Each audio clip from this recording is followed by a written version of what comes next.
Alrighty, much like on number 11, we had a little bit of a choice here. Do we go all the way back to black, gold, and silver, or forward to bronze and blue? So we're going to take you all the way back to give you an idea of what this hole is like. In my mind, this is the toughest par 4 on the golf course, and it really is part of a finishing gauntlet that makes Harvest Hill one of the best finishes in the area. Again, public or private. Finish with a beast of a par 4, kind of a beast of a par 3, and then the awesome 18th that brings you up the hill. So we're going to take a real quick shot up here toward the tee deck, but not quite. We're all the way back, and that is what we are looking at. Definitely want to keep the ball left. Do not put anything out to the right. There's fairway over there or light rough. It just looks more intimidating than it actually is. And so you'll get a better look at this when we get farther up on this hole. I remember in my younger adult days when they were building this golf course, and I just loved to come out here and see all the progress that they were making. At the same time, the Diamond Hawk course was being built in Cheektowaga, and it was the same company, the Hertz and Fry architectural firm, who have since gone their separate ways, but they sent different lead architects in. So if you play Diamond Hawk and you play Harvest Hill, you'll sense a little bit of similarity, but because they were different lead architects, they are very different golf courses, but both great additions. So I apologize for the straight into the sun here, but you can now see that once you get past this native that's impeding your view, you realize, oh my goodness, there is a lot of room out there. So only the massive flare right or left is going to get you in real trouble.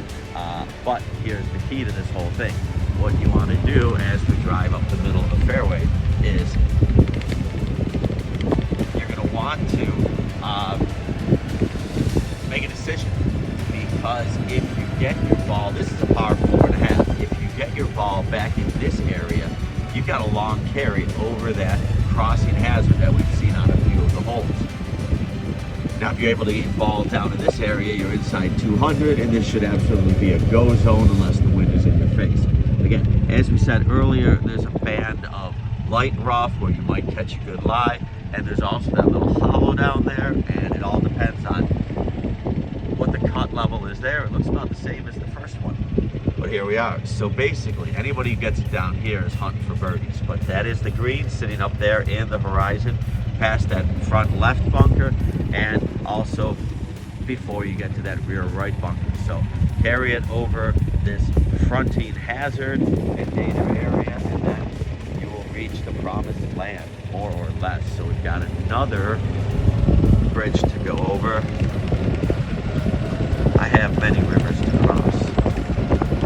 And now we're going to come out, and again, we're not going to go up and take our carts off the green, but you can see there's probably about 50, 60 yards of fairway there.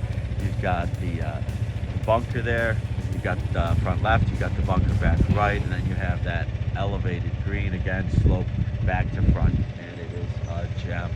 So it is one heck of a hole, and a par here will be a fantastic score. Toward the back tee, this is one beast of a hole. I salute anybody that wants to take on that carry. Look at that big old water, pond, reeds, all kinds of beauty right there. And the thing is, there's not a lot of room behind that green, so it takes a heck of a shot. It's all or nothing. And even as we move around the perimeter of the pond, it's still not an easy shot. And so you just have to play your best shot, and as we come around the back, and then you'll have a putt and birdie. This is a massive green, but the interesting part is the mass is all from that back left to the front right. So you can have a 100-foot putt from, or 100 feet putt from the front to the back. But the thing is, you can't stray too far right, and then to the left, you also have a bunker.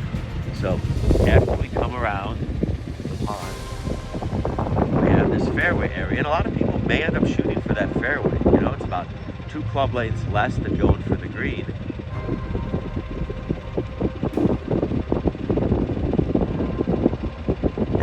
But it's going to save you from going over here. So here we are. This is the rough area. Any ball that hits to the right here is going to kick on down, and that's going to be the tricky part. And so, as this gentleman cuts the grass, we're going to make sure we stay out of his way, and there we go. So again, ours here will win the day at Harvest Hill.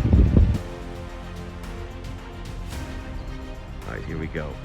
555 yards from the tips, 514, but then it gets reachable, so, you know, who knows?